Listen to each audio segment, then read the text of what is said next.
Jika kualitas tanaman tembakau bagus, maka sudah dapat dipastikan harga jual juga semakin tinggi. Terlepas dari situasi-situasi tertentu yang terkadang menjadikan harga tembakau harus terpaksa menurun. Namun selama ini petani tembakau di Kabupaten Blitar dengan dimonitoring oleh DKPP Kabupaten Blitar dan juga pihak-pihak terkait dapat membuktikan bahwa tembakau di Kabupaten Blitar mengalami kemajuan.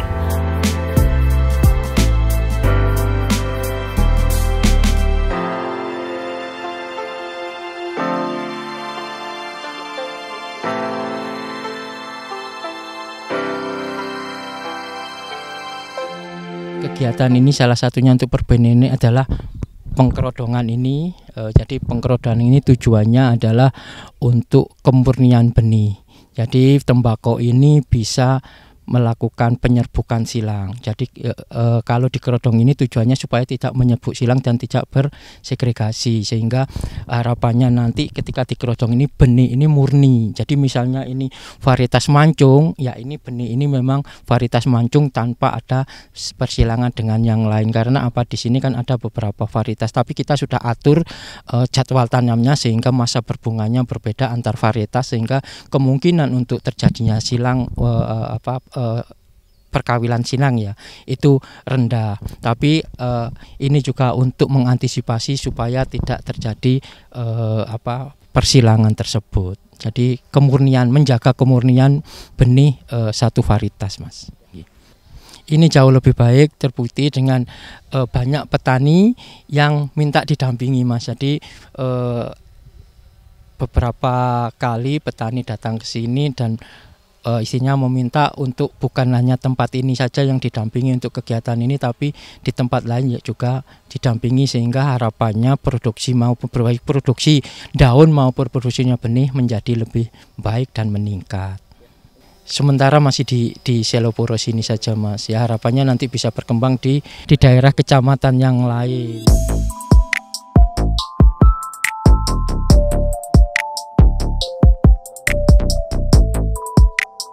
Selain itu, kedepannya BSIP Jatim juga akan terus memberikan pendampingan dalam setiap tahap perbenihan, mulai dari penyusunan standar operasional prosedur hingga teknologi budidaya dan pasca panen.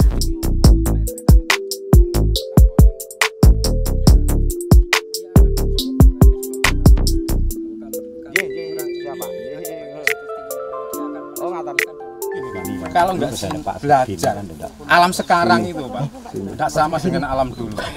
Saya punya catatan Kabupaten Blitar sekitar 2010 ke bawah, Pak. Oh iya. Terakhir Juni berkisar tanggal 20 sudah berhenti hujan.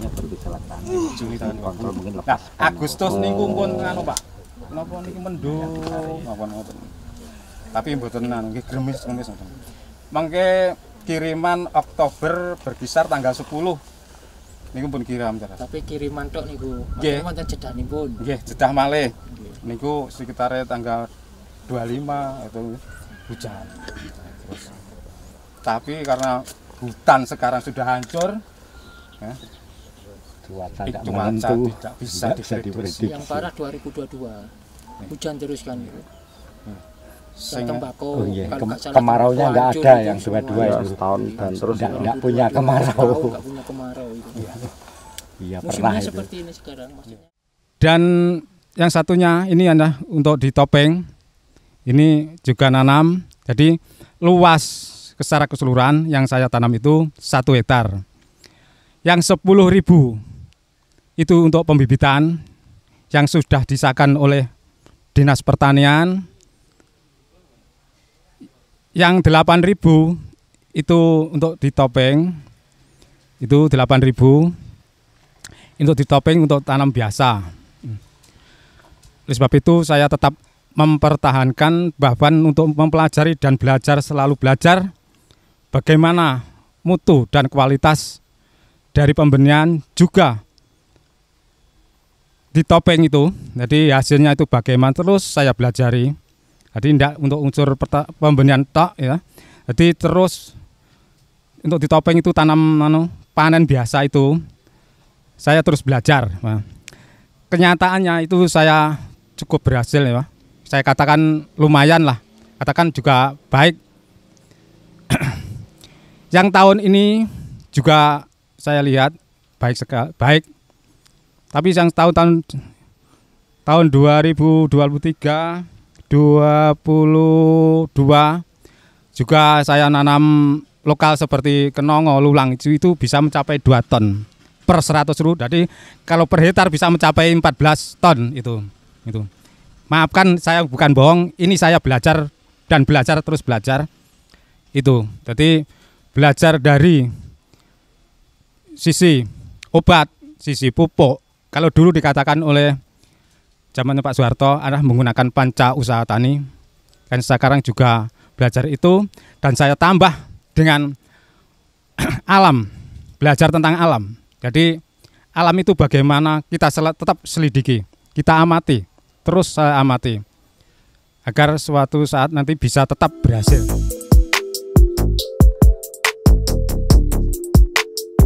Pangsa pasar tembakau khas Kabupaten Blitar juga sudah terjamin karena telah ada kerjasama dengan beberapa pabrik agar memudahkan untuk para petani tembakau agar ketika panen raya tidak risau terkait pasar yang dapat menerima penjualan tembakau khas Kabupaten Blitar. Seperti yang disampaikan oleh Kepala Bidang Sarana Perkebunan Dinas Ketahanan Pangan dan Pertanian Kabupaten Blitar.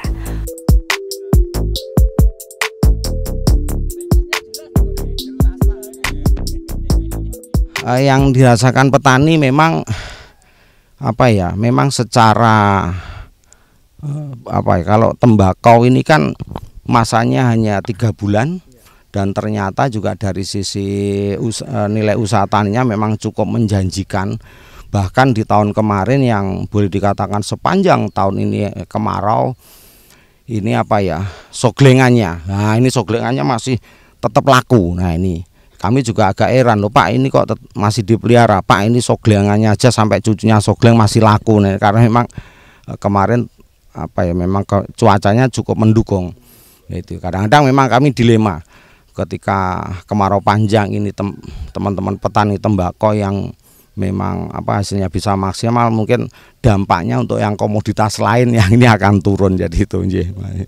Untuk pangsa pasar memang kami sudah memfasilitasi, menjembatani off-takernya sehingga nanti harapan kami petani itu jangan sampai ketika panen raya mereka bingung harus jual kemana dan sebagainya. Nah, ini juga salah satu dampak kenapa sekarang perkembangan tembakau di Blitar ini cukup tinggi karena sudah ada jaminan pasar. Terus terang ada beberapa pabrikan yang kami sudah kerjasama.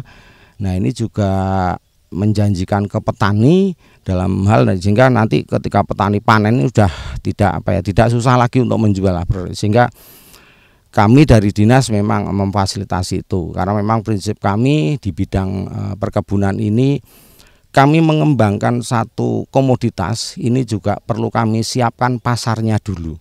Jangan sampai nanti ketika panen baru kita cari pasar, ini kasihan petaninya. Pendampingan seperti ini sangat penting karena setiap daerah memiliki kekhasan dalam teknologi budidaya dan pasca panen tembakau. Seperti di Desa Jambewangi yang difokuskan pada perbenihan untuk memastikan benih yang dihasilkan memiliki daya tumbuh yang tinggi.